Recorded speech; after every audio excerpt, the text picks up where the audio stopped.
উপজেলা পরিষদ নির্বাচন প্রভাব মুক্ত রাখতে দলের মন্ত্রী এমপিদের সন্তান, পরিবারের সদস্য ও নিকটাত্মীয়দের ভোট থেকে সরে দাঁড়ানোর নির্দেশ দিয়েছে ক্ষমতাসীন আওয়ামী লীগ। এই নির্দেশনার কথা মাঠ পর্যায়ে পৌঁছাতে সাংগঠনিক সম্পাদকদের জানিয়ে দেওয়া হয়েছে। দাউদ হাসানের রিপোর্ট। নোয়াখালী ৪ আসনের সংসদ সদস্য একরামুল করিম চৌধুরী সুবর্ণচর উপজেলা নির্বাচনে চেয়ারম্যান পদপ্রার্থী ছেলে আতাহার ইসরাক ওরফে শাবাব চৌধুরীর পক্ষে গণসংযোগ করেন। সেখানে তিনি ভোটারদের হুমকি দেন তার ছেলেকে ভোট না দিলে ওই এলাকার উন্নয়ন বন্ধ রাখার।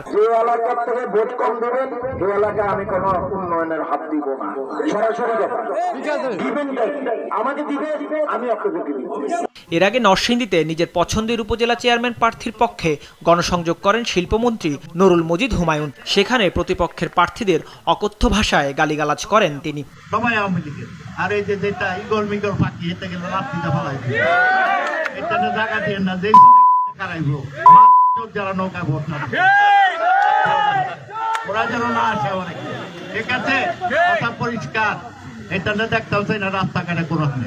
অথচ উপজেলা নির্বাচনে মন্ত্রী সাংসদের কোনো ধরনের প্রভাব না রাখতে আগে থেকেই নির্দেশনা ছিল দলের সর্বোচ্চ নীতি নির্ধারণী পর্যায় থেকে।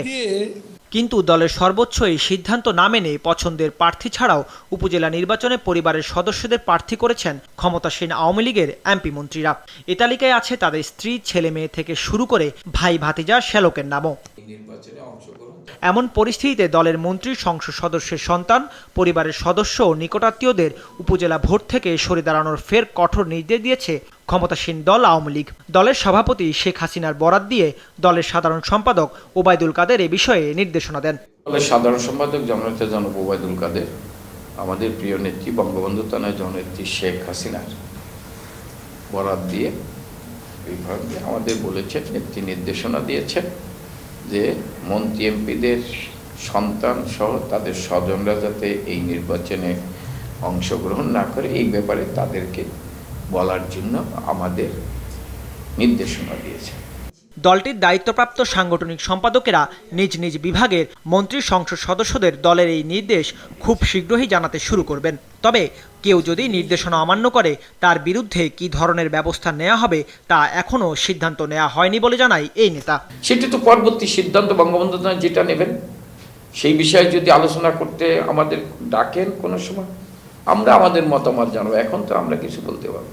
আগামী 8 মে প্রথম ধাপে দেশের 152টি উপজেলায় এবং 21 মে দ্বিতীয় ধাপে আরও 161টি উপজেলায় ভোট গ্রহণ অনুষ্ঠিত হবে।